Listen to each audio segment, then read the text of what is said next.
El Jofre fue proyectado y diseñado de acuerdo con los modelos de los grandes teatros que han marcado la historia de esta tipología arquitectónica.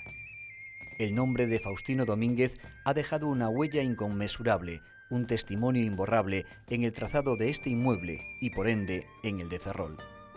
Y es que su teatro, el Teatro Jofre, es uno de los más bellos testimonios de la arquitectura gallega de este periodo. Pero no será él el único protagonista de esta historia. La elevada categoría de hombres como Busato, Fontana o Piccoli, profesionales que trabajaron en este inmueble y que lo hicieron también en los mejores y más prestigiosos teatros del momento, nos harán comprender la relevancia del Jofre y la importancia de aquellos hombres que convirtieron un sueño, un anhelo, en realidad.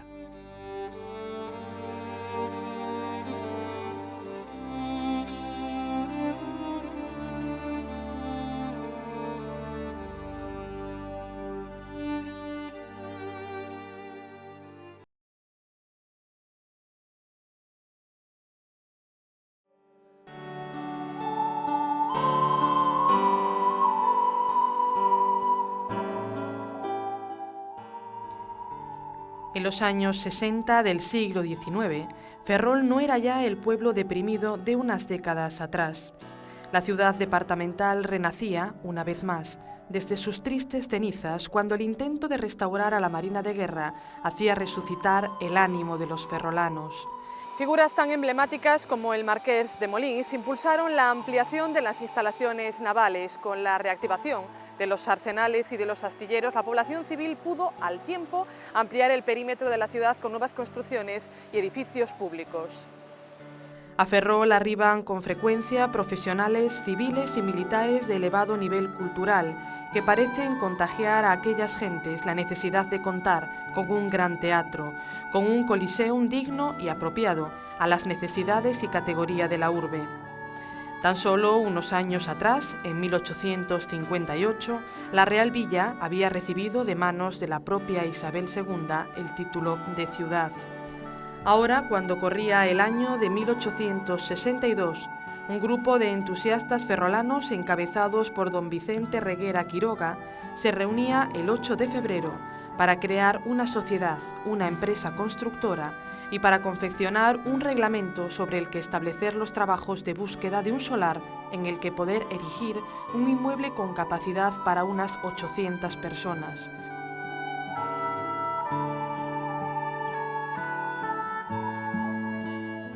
Luego, habría que obtener el plano y, lo más difícil, los recursos para financiar la obra. La corporación municipal aplaudió la iniciativa, también lo hizo el arquitecto provincial don Faustino Domínguez Domínguez, que solo 2 meses más tarde, el 12 de abril, les entregaba el primer plano del teatro. Determinar el lugar donde se emplazaría fue uno de los obstáculos más difíciles de salvar. Por un lado, el elevado valor de los solares situados en el barrio de la Magdalena, así como la estrechez de sus calles, encarecerían la obra. Por el otro, nunca ofrecerían un acceso fácil. Había, sin embargo, en las inmediaciones de la Puerta del Dique, lindando con la magna alameda pública, un solar perfecto para ubicar el teatro. Se trataba de la huerta del comandante del Arsenal, terreno pues de titularidad estatal. Comenzaron las negociaciones primero con el usuario del terreno y luego con el capitán general. Los fines no lucrativos del teatro, cuyos futuros beneficios se destinarían al Hospital de Caridad, facilitaron las conversaciones. En el verano de 1864 se hacía pública la resolución ministerial que aprobaba la cesión del solar con la condición de que su único uso fuera la construcción del teatro proyectado. En 1871 era el propio ayuntamiento el que cedía otro pequeño solar de su propiedad y contiguo a la huerta para facilitar las obras que en breve se iniciarían. En ese mismo año se le encargaban unos nuevos planos al arquitecto provincial Faustino Domínguez, al considerar que los primeros que trazó serían demasiado costosos. Faltaba todavía, eso sí, aprobar el reglamento orgánico de la que se denominó Empresa Constructora de un Teatro en la ciudad de Ferrol, entidad que dirigiría don Justo Galloso y en la que actuaría como secretario don Vicente Reguera Quiroga.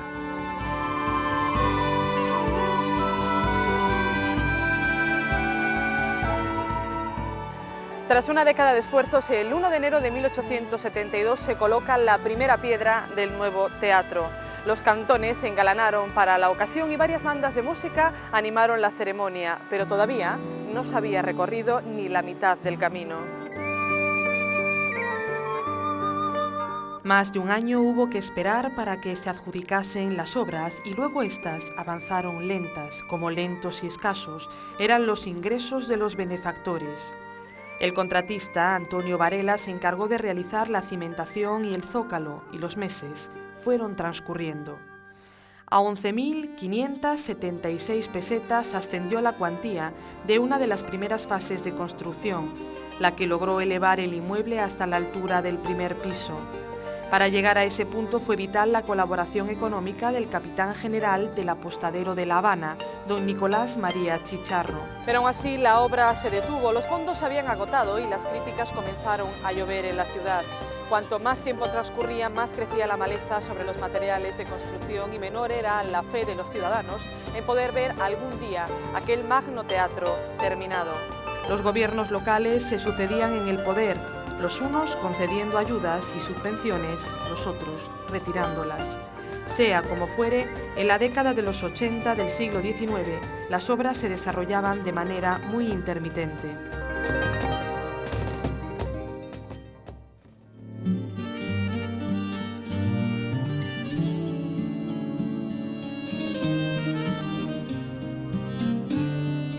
En Ferrol vivía y moraba por aquel entonces don Joaquín Jofre Domenech, quien aquí ejercía como cónsul de Rusia y de Francia y como consignatario de buques.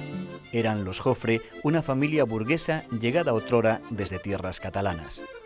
La situación económica de este ferrolano era más que desahogada, como también lo era, y mucho, la de su hijo don Joaquín Jofre Maristany, opulento capitalista afincado en Buenos Aires. Fue este último el valedor providencial para la reanudación de las obras del teatro. El 1 de julio de 1889, en una visita a su ciudad natal, Jofre Maristany suscribía 100 acciones por valor de 50.000 pesetas que pagó en el acto. No bastando con ello, voluntariamente se comprometió a remitir las 125.000 pesetas que se calculaba serían precisas para culminar el teatro. Esta cantidad debería reembolsarse con los primeros beneficios, garantizando el préstamo con el propio edificio. Era un acto de generosidad inaudito, una muestra nostálgica de amor a su tierra que quiso cerrar antes de regresar a América. Cuando la noticia llegó a la Junta General de Accionistas, esta decidía de inmediato bautizar al teatro con el noble apellido de su benefactor, y así es que desde entonces recibió el nombre de Teatro Jofre. Tanto a él, Joaquín Jofre Maristany, como a su padre, Joaquín Jofre Domenech, se les concedió a perpetuidad un palco y una butaca en el interior del teatro. Además, los accionistas tuvieron a bien donar al padre un solar que iba contiguo al teatro, haciendo línea de calle con la calle de la iglesia. Estas y otras prerrogativas se las pasó Jofre Maristany a su padre al tiempo que nombró como su representante en Ferrol al señor Cucuyo. El Círculo de Recreo celebró una fiesta en honor de la familia. El casino ferrolano nombró socio de honor al benefactor. Conciertos y bailes se sucedieron en su honra hasta que el 7 de julio de aquel año de 1889, Jofre Maristany puso fin a su visita a la ciudad.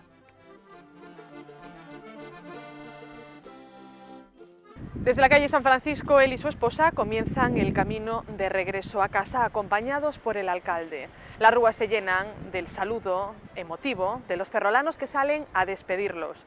En la Puerta Nueva se le rinde un último homenaje y ya en el Inferniño, en el límite de su jurisdicción, el alcalde les transmite la despedida oficial. Pero aún antes de partir, Joaquín Jofre dona 125 pesetas para la reparación del suelo de la Capilla del Carmen.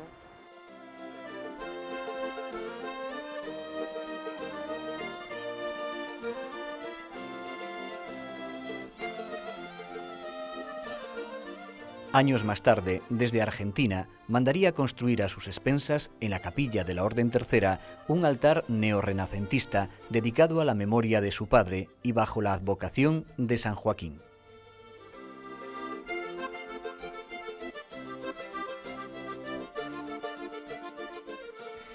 Con las donaciones y las gestiones realizadas por los Jofre, el teatro comenzó auténticamente a tomar forma.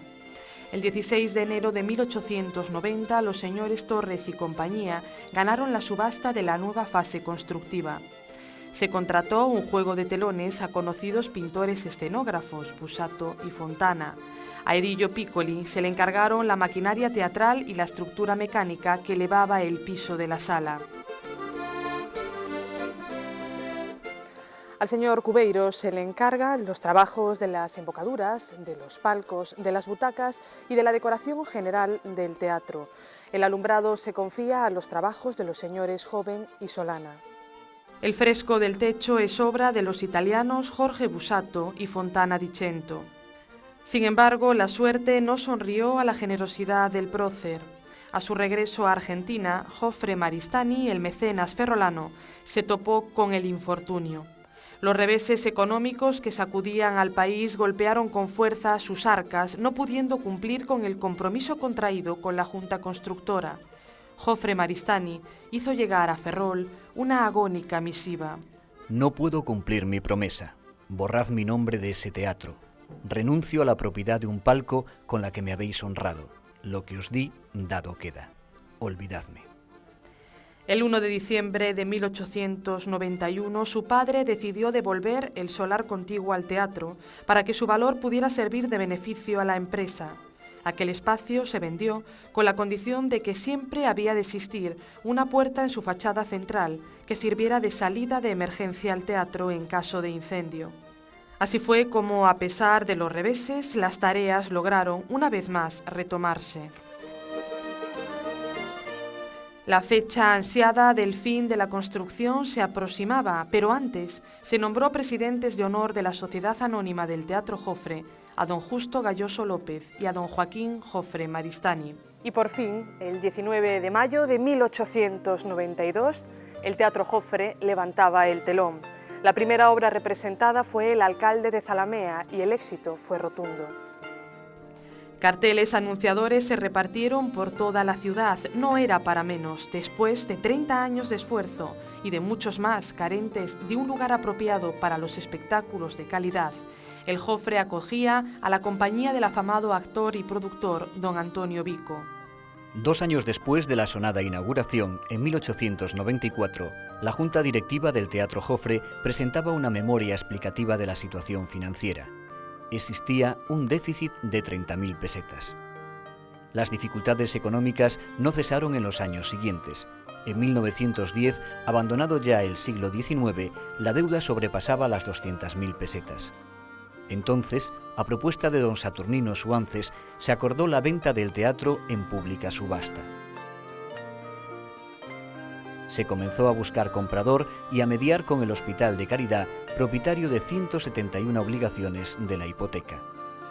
Las condiciones de la transacción especificaban que el comprador tendría que mantener siempre el nombre del teatro, respetar la propiedad del señor Jofre Maristani y no dedicar el inmueble a otros usos que no fuesen los escénicos. Así fue como el 12 de julio de 1919, don Isaac Fraga Penedo se convirtió en el nuevo propietario del Teatro Jofre.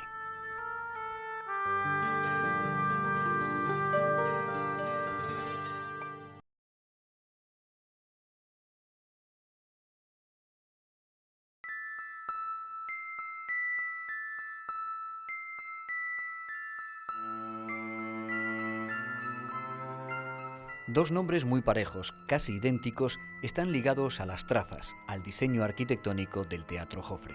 Por un lado, el del arquitecto provincial Faustino Domínguez Domínguez, autor de los primeros planos, los de 1862. Por otro, el de su hijo, el también arquitecto Faustino Domínguez Coumesgay, a quien los investigadores atribuyen la autoría de los nuevos planos que se encargaron en 1872, cuando se consideraron muy costosos los primeros. Y es que aunque en aquel momento el proyecto se le encomendó a su padre, las similitudes del Teatro Jofre con otra de las obras emprendidas por Coumesgay, la remodelación del Teatro Coruñés Rosalía de Castro, parecen no dejar lugar a dudas. Sobre un solar exento, vecino a la Alameda, a la Puerta del Dique y a la iglesia parroquial de San Julián, se levantó el diseño de este arquitecto, un lugar amplio y despejado que aumentaría su monumentalidad, facilitaría la fluidez del tráfico y podría dotarse de buenas salidas de emergencia. Pero había también que darle un marcado carácter diferenciador dentro de la urbe castrense, resaltar su función teatral, su esencia recreativa. A ello ayudó la construcción de una plazoleta en su fachada principal. Básicamente, los teatros construidos en el siglo XIX han seguido dos tipos de planta. Aquellos edificios que de antemano sabían que sobre sus escenarios se representarían sobre todo dramas hablados, optaban por una forma semielíptica cortada por el escenario. Los aforos, que se inclinasen más por los dramas líricos, por los espectáculos musicales, tendrían que procurar un mayor cuidado en la propagación del sonido, por lo que adoptaban en su interior la forma de herradura. Ya en el siglo XVIII, teatros tan señeros y emblemáticos como el de la Scala de Milán, del arquitecto Giuseppe Piermarini, dibujaron una herradura en la configuración del aforo teatral. Ese mismo dibujo realizó Faustino Domínguez Gómez Gay, primero sobre el Teatro Rosalía de Castro y más tarde sobre el Jofre.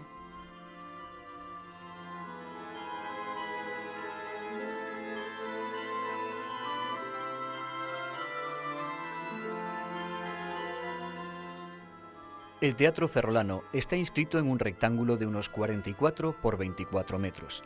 En sus lados cortos se ubicaban la fachada principal y la posterior. A esta última se adosaba otro cuerpo también rectangular destinado a almacén y a servicio de actores. Hoy, tras la restauración del inmueble, se ha sustituido aquel simple añadido por una recia estructura de paneles de hormigón en la que tienen ya cabida los camerinos, algunos con acceso directo al escenario, así como las oficinas de administración del teatro.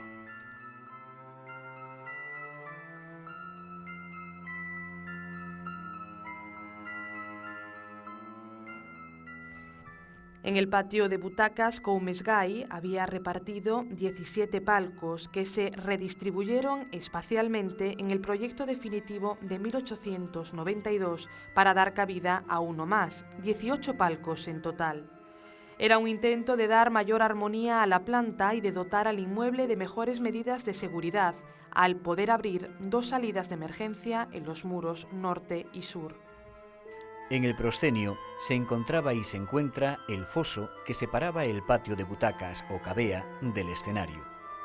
El foso goza hoy en día de un fabuloso ascensor de varias alturas capaz de descender hasta el almacén subterráneo, convertirse en foso de orquesta, elevarse al mismo nivel del patio de butacas añadiendo en su lugar 28 localidades más, o bien ascender a la altura del escenario aumentando el espacio dedicado a la interpretación.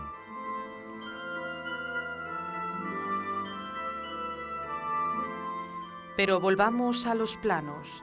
En 1947, el arquitecto Arturo Fraga, hijo del por entonces propietario del teatro, realiza una nueva reestructuración del patio de butacas, suprimiendo 5 plateas a cada lado de la puerta principal y añadiendo 2 contiguas al proscenio, en unos espacios que funcionaban como salidas.